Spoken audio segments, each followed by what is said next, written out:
How to verify Rumble account. So hi guys, the first thing that we need to do is to simply open our browser and go to rumble.com.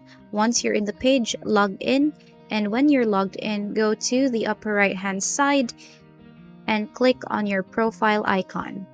Now, select account overview, and by then you will be routed to your account overview.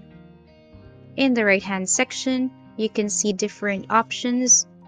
Go to account verification, and in here you can see that your account status is not verified. Now hit on your phone number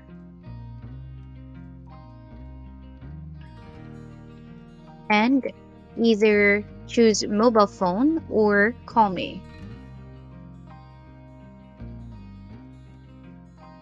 Next is to enter the code that was sent to our mobile phone. And once done, validate the code.